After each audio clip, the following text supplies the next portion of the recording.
Bonjour à toutes et à tous et bienvenue dans la suite de notre lecture du livre Demain les chiens de Clifford Simak. Comme vous l'avez peut-être vu pour certains, j'avais commencé en parallèle un autre livre, mais il a été malheureusement supprimé par la plateforme, donc je continue Demain les chiens désormais, et on s'est arrêté au troisième conte, et aujourd'hui, logiquement, on enchaîne sur le quatrième conte, on commence par une petite note, et puis on enchaîne sur directement l'histoire. C'est parti! De tous les récits, voici celui qui met au supplice ceux qui cherchent une explication et un sens à cette légende. Qu'il relève purement du mythe, même Tige l'admet. Mais s'il s'agit d'un mythe, que signifie-t-il? Et tous les autres n'en sont-ils pas aussi? Jupiter, où l'action se déroule, est censé être un de ces mondes qu'on atteint en voyageant dans l'espace. On a déjà noté l'impossibilité scientifique de l'existence de tels lieux, et si on a accepté la théorie de Skip, S-K-I-P, les autres mondes de la légende correspondent à nos mondes multiples. Il semble raisonnable d'estimer qu'on aurait dû l'identifier depuis le temps. Certains des mondes des Horlas sont notoirement fermés, mais on sait qu'aucun ne l'est du fait de conditions semblables à celles décrites ici. Pour certains chercheurs, ce quatrième conte est un intrus qui n'a rien à faire dans la légende. On l'y aurait annexé. Cette assertion semble fort peu crédible puisqu'il entretient les rapports avérés avec le reste du cycle dont il forme l'un des pivots. On cite à maintes reprises le personnage du chien comme incompatible avec la dignité essentielle de notre race. Mais si Sultan peut prendre certains lecteurs à rebrousse-poil, il remplit bien son rôle de faire valoir pour l'humain central.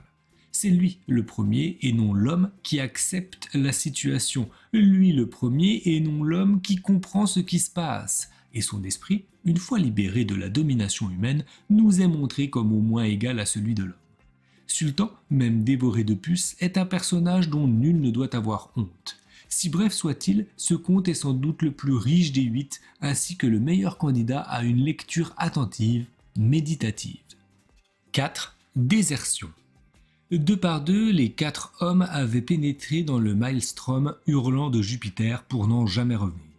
On les avait vus cheminer, ou plutôt courir ventre à terre, leurs flancs détrempés luisant dans la pluie baratée par les vents qui chantaient une funèbre mélopée. Car, afin de mener cette expédition, ils avaient choisi une forme différente de la forme humaine. Le 5e homme se tenait désormais devant la table de travail de Kent Fowler, le chef du dôme numéro 3, placé sous l'autorité de la commission d'exploration jovienne. Sous le bureau, le vieux sultan se gratta une puce, puis se rallongea pour se rendormir. Harold Allen, nota Flower avec un pincement au cœur, était jeune, trop jeune. Il avait la confiance facile des jeunes, le visage de qui n'a jamais connu la peur. Étrange, car la vie sous les dômes de Jupiter vous enseignait la peur et l'humilité. L'homme avait du mal à concilier la petitesse de son être avec le gigantisme des énergies à l'œuvre sur cette planète monstrueuse. « Vous n'êtes pas obligé de le faire, dit-il, vous n'êtes pas tenu d'y aller. » Simple formule, bien sûr, on avait dit la même chose aux 4 autres et ils étaient pourtant partis. Celui-ci s'en irait aussi, Fowler le savait d'avance. Mais soudain, il éprouva le vague espoir de voir le 5e s'abstenir. « Je commence quand ?» demanda Allen. Jadis, Fowler aurait pu s'enorgueillir d'une telle réaction. Il se rembrunit. « Dans l'heure, répondit-il. Son visiteur attendit sans un mot. 4 autres sont partis et ne sont pas revenus, reprit le chef du dôme 3.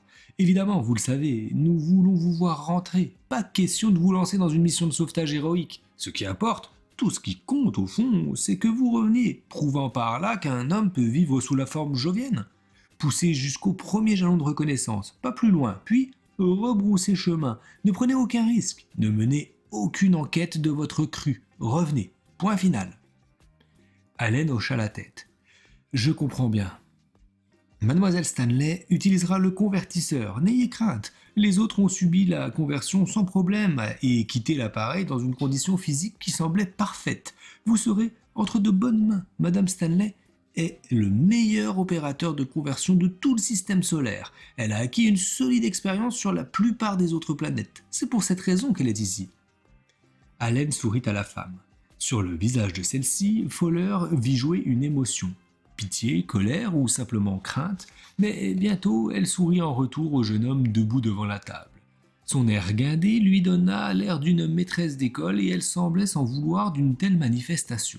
« J'attends ma conversion avec impatience !»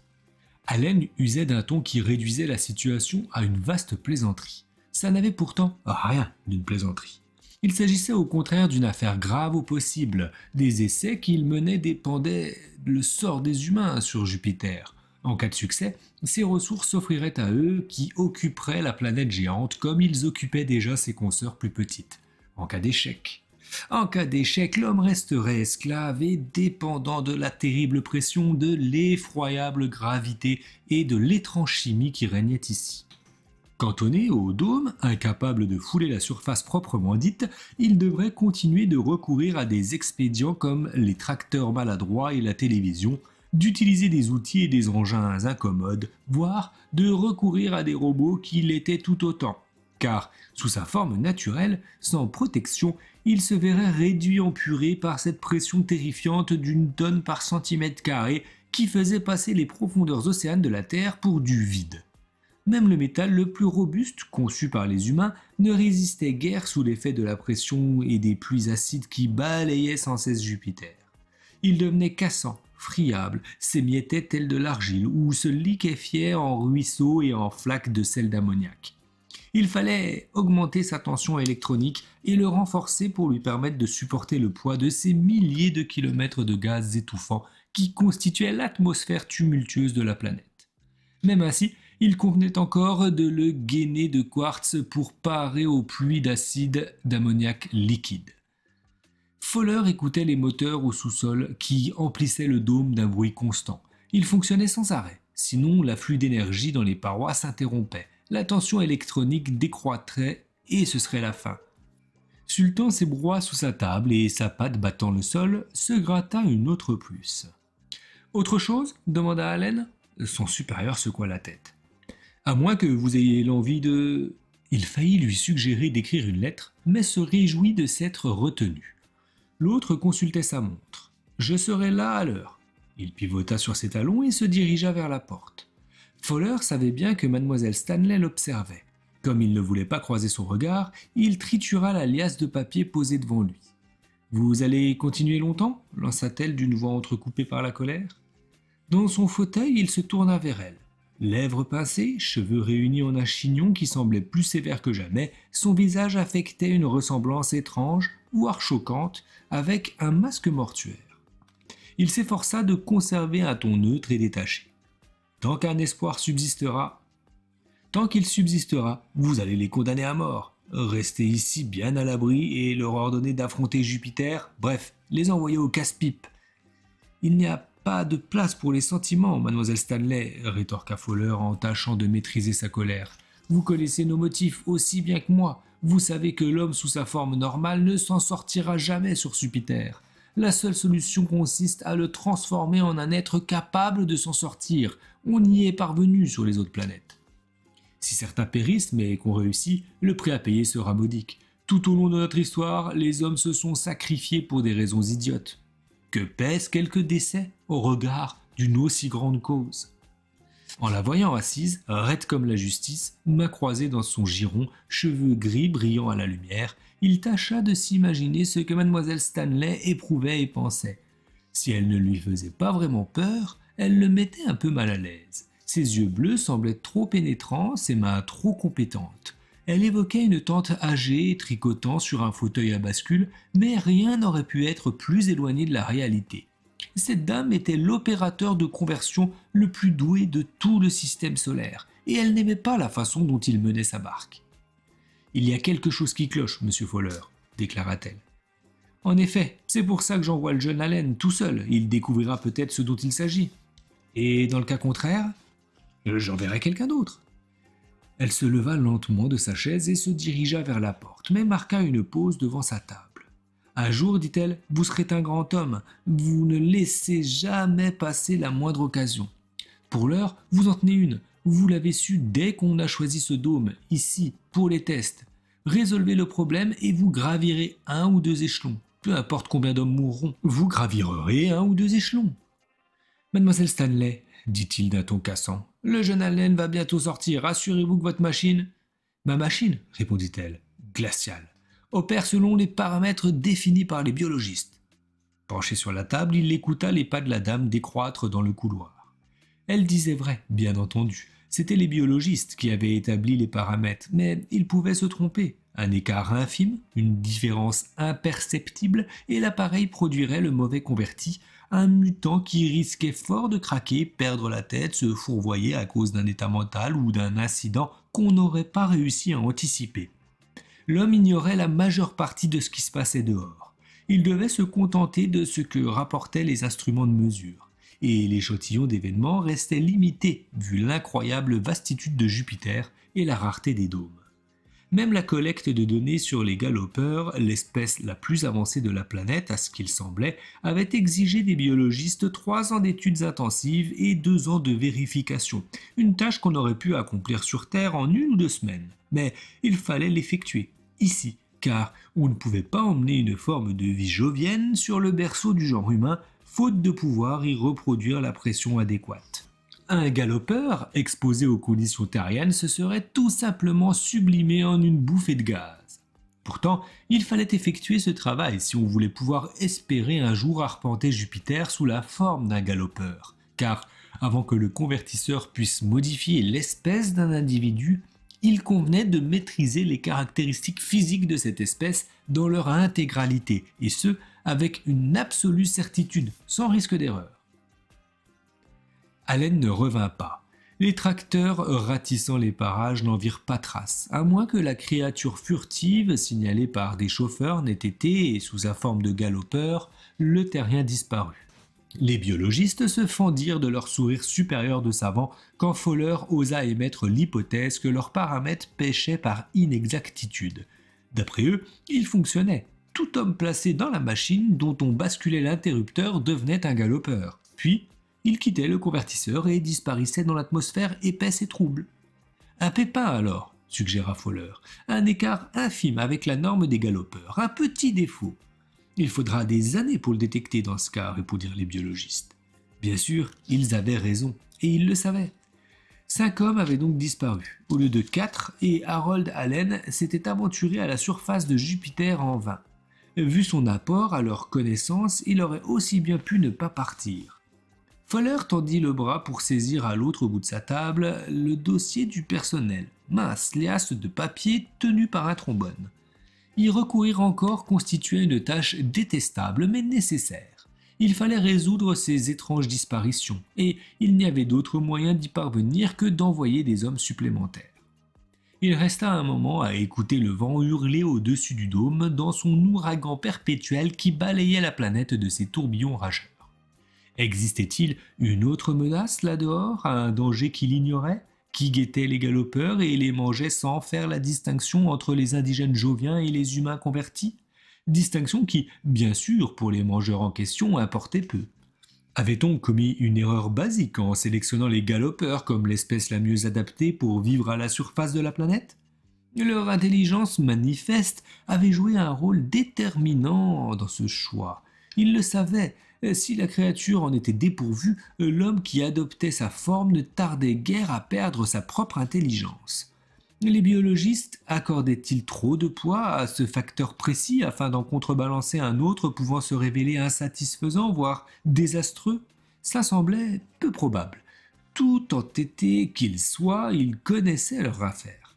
Le projet était-il voué à l'échec dès l'origine? Le succès de cette conversion sur d'autres planètes ne signifiait rien si l'appareil sensoriel du galopeur interdisait le bon fonctionnement de l'intelligence humaine, ou si son organisme différait trop pour offrir un champ d'action commun au savoir humain et au mode de vie jovien? À moins que la faute n'incombe à l'homme, inhérente à la race, une aberration mentale qui, couplée avec ce qui se trouvait dehors, empêchait les volontaires de revenir.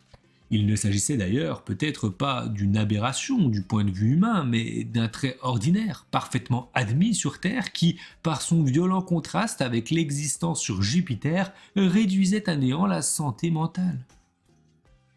Des griffes cliquetaient dans le couloir. En les entendant, Fowler sourit faiblement. Sultan revenait de la cuisine où il était allé voir son ami cuisinier. Le chien entra, un os dans la gueule, il remua la queue à l'adresse de son maître, puis s'affala près de la table de travail. L'os atterrit entre ses pattes. L'espace d'un long moment, l'animal considéra l'homme qui tendit la main pour gratter une oreille effrangée. « Tu m'aimes toujours, Sultan ?» Ce dernier remua la queue. « Tu es bien le seul. » Fowler se redressa et saisit le dossier. Bennett ? Une fille l'attendait sur Terre. Andrews ? Il comptait reprendre ses études à Mars Tech dès qu'il aurait gagné de quoi payer son année. Olson ? Il approchait de l'âge de la retraite et répétait vouloir se fixer et cultiver ses rosiers. D'un geste soigneux, Fowler reposa le dossier. Il ne faisait que condamner les hommes à mort, avait-elle dit, lèvres pâles, presque figées dans son visage parcheminé. Que rester ici, bien à l'abri, et les envoyer au casse-pipe. On n'en pensait pas moins sous le dôme, surtout depuis qu'Allen n'était pas revenu. Jamais on ne lui dirait en face, bien sûr. Même ceux qu'il convoquerait pour les informer de leur prochain départ s'en garderaient. Mais il le verrait dans leurs yeux. Une fois de plus, il reprit la liasse de papier. Bennett, Andrews, Olson, il y en avait davantage, mais il voyait mal l'utilité de continuer. Kent Fowler ne pouvait plus les affronter. Il ne pouvait plus en envoyer d'autres au casse-pipe. Il bascula l'interrupteur du communicateur interne. « Oui, monsieur Fowler ? Passez-moi mademoiselle Stanley, je vous prie. » Il patienta, tout en écoutant Sultan mâchouiller son os sans enthousiasme. Le vieux chien perdait ses dents. « Mademoiselle Stanley, » dit la voix de celle-ci, « préparez-vous pour 2 nouvelles conversions. Vous ne craignez pas de manquer de cobayes ? N'en envoyez qu'un à la fois, ils dureront plus longtemps, à votre peine et entière satisfaction. » L'une d'elles concerna un chien. « Un chien ? Oui, Sultan. Votre propre chien. » La colère glaçait sa voix. « Il a passé toutes ces années auprès de vous et... » « Justement, rétorqua Fowler, il serait malheureux si je ne l'emmenais pas. » Jupiter différait de ce qu'il avait vu au téléviseur. Fowler s'était préparé à un enfer de tempêtes d'ammoniac, de vapeurs puantes et de coups de tonnerre assourdissants, à un chaos de nuées tourbillonnantes, de brumes déliquescentes et de boules de foudre monstrueuses. Il n'avait pas prévu la pluie torrentielle réduite à un voile de brume pourpre filant telle une ombre sur un gazon violet, ni même imaginé les éclairs sinueux muets en feux d'artifice enchanteurs devant un ciel peint. En attendant Sultan, il banda ses muscles neufs, étonné de leur force tranquille. Ce corps valait le coup. Au souvenir de la pitié que lui inspiraient les galopeurs lorsqu'il les apercevait sur l'écran, il grimaça.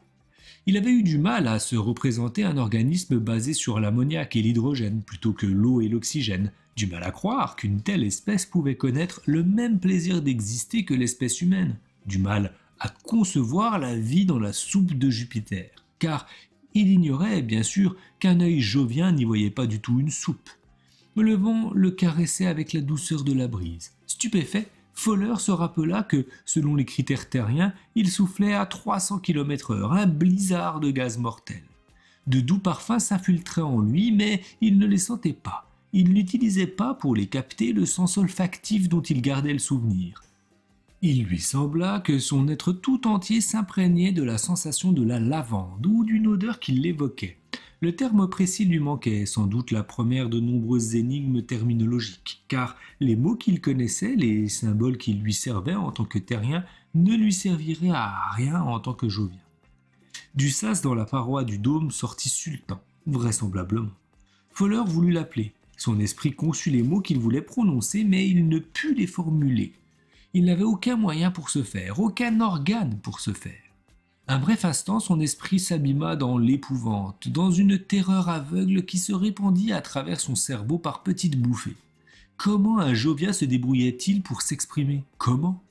Soudain, Sultan s'imposa à sa conscience avec l'intensité de l'amitié maladroite que lui vouait cet animal hirsute qui l'avait suivi depuis la Terre sur diverses planètes, comme si la créature que le chien était devenu s'ébattait au milieu de son esprit. Et de cette effusion chaleureuse surgirent des mots. « Salut mon pote !» Non, pas des mots, c'était mieux, des symboles, des idées communiquées à son cerveau qui convoyaient des nuances inaccessibles aux mots. « Salut Sultan !» répondit-il. « Je me sens bien, comme un chiot, j'allais plutôt mal, les pattes qui se raidissaient, les dents qui s'usaient, difficile de mâchonner un os avec des ratiches pareilles, et les puces me faisaient suer, je n'y prenais pas bien garde autrefois. Dans ma jeunesse, une ou deux puces de plus ou de moins, ça ne signifiait que dalle pour moi. Mais... Fowler sentit le vertige le gagner. Tu me parles? Bien sûr, je t'ai toujours parlé, sauf que tu n'entendais pas. J'essayais de te dire les choses, mais tu n'y comprenais rien. Si, parfois. Un peu, tu savais si je voulais manger, boire ou sortir, mais c'est tout en gros. Je suis désolé. Laisse tomber, on fait la course jusqu'à la falaise. Pour la première fois, Fowler aperçut la falaise en question distante de plusieurs kilomètres, mais dotée d'une étrange beauté cristalline qui scintillait sous les nuages multicolores. Il hésita. C'est loin. Allez, viens, dit Sultan qui s'élança aussitôt. Fowler le suivit, mettant à l'épreuve ses pattes, sa force. D'abord un peu dubitatif, il se laissa gagner par l'émerveillement au point qu'il s'élança avec une joie extatique se mariant à la perfection avec le gazon violet et la vapeur de pluie qui passait sur la contrée. Dans sa course, il s'avisa qu'il percevait de la musique qui battait en lui, enflait dans son être, le portait sur des ailes d'argent. Elle évoquait le carillon d'un clocher sur un coteau baigné de soleil printanier. Tandis que la falaise se rapprochait, la musique gagnait en profondeur, remplie d'univers d'une magie diffuse, et il sut qu'elle provenait de la cascade qui dégringolait le long de la paroi d'un blanc éclatant. Il s'agissait d'une chute non pas d'eau, mais d'ammoniac, et la paroi était blanche parce que formée d'oxygène solide. Il freina des quatre fers pour s'immobiliser près de Sultan et contempler la cascade qui, devant eux, se fracturait en un arc-en-ciel scintillant de plusieurs centaines de couleurs. Et il y en avait bel et bien plusieurs centaines, car ici, au lieu des couleurs primaires que les êtres humains discernaient, ils disposaient d'une sélectivité si affinée que le prisme se brisait jusqu'à ses éléments les plus extrêmes. « Cette musique, dit Sultan. Eh bien, elle se compose de vibrations, les vibrations de la cascade. Voyons, Sultan, tu ne connais pas les vibrations? Mais si, répliqua l'autre, l'idée vient de surgir dans ma tête. S'il avait encore possédé l'organe voulu, Fowler aurait dégluti avec embarras. De surgir dans ta tête. Et soudain, dans la sienne, une formule se manifesta. La formule d'un processus qui permet au métal de tolérer la pression atmosphérique de Jupiter. Ébahi, il contempla la cascade. Son esprit aussitôt en discerna les multiples couleurs, puis les classa selon leur séquence exacte sur le spectre, sans autre forme de procès et de façon inattendue. Il ne connaissait rien aux couleurs, ni aux métaux. « Sultan !» cria-t-il. « Sultan, il nous arrive quelque chose !»« Oui, je sais. Nos cerveaux, toi et moi, on les utilise enfin à plein pour saisir ce qu'on devrait savoir depuis toujours. Les facultés terriennes sont peut-être lentes et brouillées par nature. On est les crétins congénitaux de l'univers, figés au point de devoir tout faire à la dure. » Et dans cette clarté d'esprit inédite qui semblait s'emparer de lui, il devina que ça ne s'arrêterait pas aux couleurs d'une cascade ou aux métaux susceptibles de résister à Jupiter. Il sentait d'autres éventualités encore vagues, des découvertes cruciales se profilaient, l'élucidation de mystères dépassant la compréhension et même l'imagination humaine par des logiques et des solutions basées sur le raisonnement, des faits et des choses que tout cerveau connaîtrait s'il utilisait sa pleine et entière capacité de raisonnement. En gros, reprit-il, on est toujours terrien. À peine si on commence à apprendre quelques-unes des choses qu'on doit savoir, ces choses qu'on nous a cachées lorsqu'on était humain, peut-être parce qu'on était humain, car nos corps humains étaient médiocres, mal équipés pour réfléchir, mal équipés pour percevoir ce qu'il fallait percevoir, peut-être même qu'il leur manquait l'essence nécessaire pour acquérir un véritable savoir. Il se retourna pour considérer le dôme, un objet noir que la distance rendait minuscule. Cet endroit renfermait des gens imperméables à la beauté de Jupiter, des gens qui croyaient que des nuées torturées et des pluies torrentielles dissimulaient le visage de la planète, des yeux humains qui ne voyaient rien, des yeux médiocres, aveugles, à la splendeur des nuages et à la majesté des tempêtes, des organismes médiocres, insensibles aux frissons des trilles qu'émettaient les cascades. Ces gens-là allaient chacun pour soi dans une terrible solitude. Ils agitaient leur langue tels des scouts leurs petits drapeaux pour transmettre leur message, incapables qu'ils étaient d'effleurer un esprit comme il effleurait l'esprit de Sultan. Ils restaient privés à jamais de ce contact si intime avec les autres êtres vivants. Fowler avait cru que l'étrangeté de Jupiter le terrifiait, qu'il se recroquevillerait face à l'inconnu et s'était cuirassé contre le dégoût que lui inspirerait une situation si éloignée de la norme terrienne. Il possédait davantage que l'homme avait jamais possédé. Un corps plus rapide, plus sûr, un sentiment d'exaltation, une appréciation profonde de l'existence, un esprit acéré, un monde de beauté que les plus grands rêveurs terriens n'avaient jamais imaginé. Allons-y, le pressa Sultan. Où donc?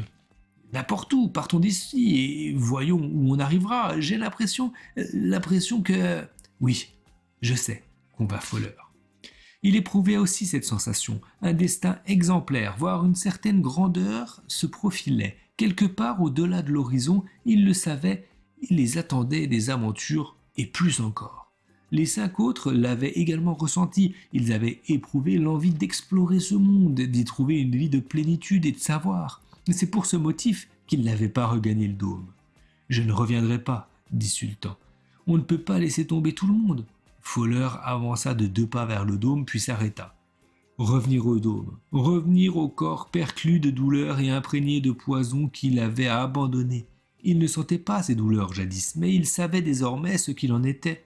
Retrouver cet esprit cotonneux, ces idées confuses, ces bouches cactantes qui formaient des signaux intelligibles aux autres, ses yeux voyant si mal qu'il vaudrait mieux ne rien voir du tout, retrouver ces conditions sordides, ce pas trop lent, cette ignorance. Un jour peut-être, souffla-t-il. On a beaucoup à faire et à voir, dit Sultan, beaucoup à apprendre, on trouvera des tas de choses. Oui, des tas de choses, peut-être des civilisations entières, des civilisations joviennes auprès desquelles les œuvres humaines pâliraient. La beauté et, plus important encore, la compréhension de cette beauté et une camaraderie comme nul n'en avait jamais connue, ni homme ni chien. Et la vie, la vivacité de la vie, après ce qui paraissait un cauchemar de drogué. Je ne peux pas y retourner, dit Sultan. Moi non plus, dit Fowler. Il me rechangerait en chien, et moi en homme.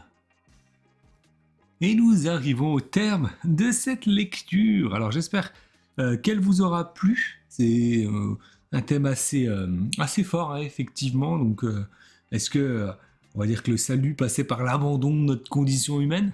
Un peu, on peut dire ça. En tout cas, c'était très sympa à lire comme conte. J'espère que moi qu'il vous aura plu. Si c'est le cas, n'hésitez pas à me le faire savoir en commentaire et avec un like.